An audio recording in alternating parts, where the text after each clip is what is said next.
And joining us in studio is Maytal Brooks Kempler. She is the CEO and founder of Helena Security Justice. And Maytal, I am glad you're here because I am one of those old fogies in that 47% that still prefers to go to a bricks and mortar store, hand my cash or credit card to a flesh and blood person. I'm a little scared of shopping online. So what are some of the basic sort of safety security rules someone like me should be following? Well, first of all, I love shopping online because I don't have to leave the house, which is always great. But you're right, there are concerns with shopping online. A lot of scammers use this time of year and in general to send phishing emails that will impersonate well-known shopping sites, retail sites like Amazon, like AliExpress, NextDirect, and things like that to lure end users. Well, give us some tips of basically some basic rules here. You have a nice graphic. What should we be doing? Yes. So obviously, we should always be aware of phishing emails. It's just like any other phishing email. We'll try to keep our credit cards to ourselves, not to use them in sites that we don't know. We have to try and find if this website is actually secured. If we're using SSL encryption, actually TLS today, we'll look for the little padlock, the green padlock that is on these the more secured websites. We will look to keep our email addresses personal, use a dedicated email address to actually shop online, and especially never shop online when you're connected to Wi-Fi that you don't know. For example, if you're on public Wi-Fi in a coffee shop or a hotel, that's not a good time to use your credit card. Right. Now, you mentioned some of these, you call them like phishing expeditions, these sort of fake approaches that scammers use. Give us like an example. Someone wants to shop on Amazon. What kind of things should they be aware of? Well, if they get emails that look like Amazon, especially if they're non-personalized emails, for example, dear customer, dear valued client, I don't know about you, but as an Amazon addicted shopper, they know my name. It will always be very personalized, dear May, dear Maytal Brooks, something like that. So if it's non-personalized, if they urge you, if they tap into fears, urgency, greed, send you an offer that is too good to miss, it usually is. Right. Sometimes people will even call you on the phone or they'll send you an email and tell you to call. Is there some kind of like good question? If you get a actual voice, a phone call, I got actually one of those recently. What's a good question to at least confirm that this is real or not?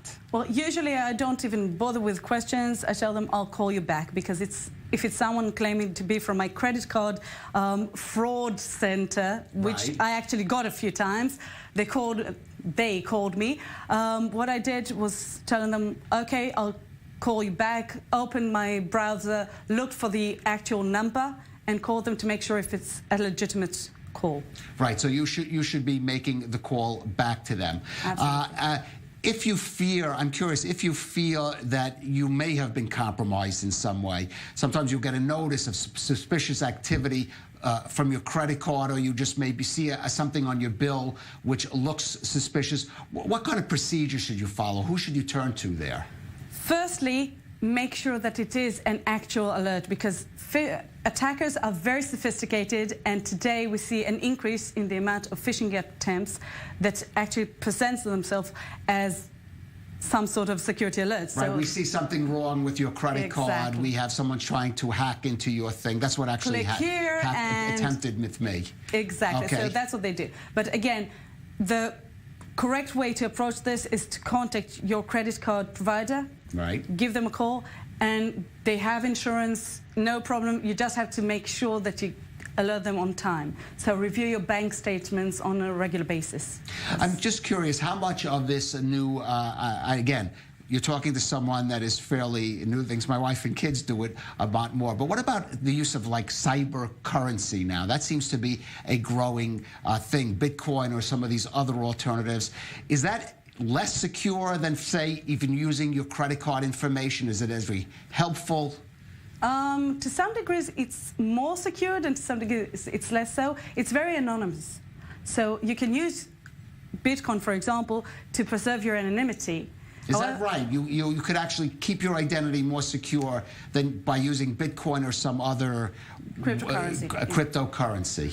Yes, but the problem is the one you're paying to is also anonymous. So you see a lot of dark transactions going on in that aspect. Right. Now we're talking about at the sort of sales point. What if you've made a legitimate purchase, but you want to know about follow up on it if it's coming? Especially, I'm thinking Israel, which has just introduced Amazon here, so people can order from abroad. Things may take longer. People may get a bit more nervous about it. How does that work in terms of tracking? Well, the best approach will be to actually go online to the website from which you place the order and check it there. In all the major retail sites you'll have, track your order on the website.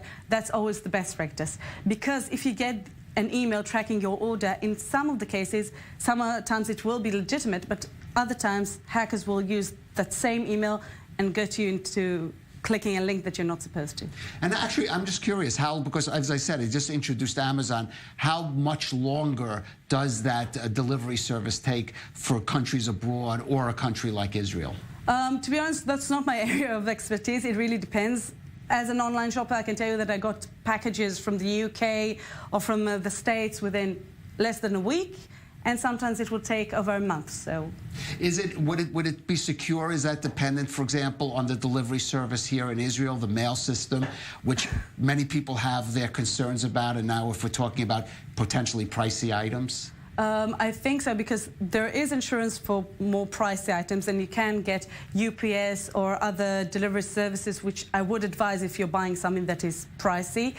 But I know that there were a lot of issues with the retailers abroad that didn't want to work with the Israeli Post. With you specifically, I think I could understand that. Okay, Maytal Brooks Kempler, thanks to you. I think I'm going to give it a shot, and maybe I'll order myself a nice New Year's present in the coming weeks, and hopefully it'll get here and it will be secure. Thank you for joining us.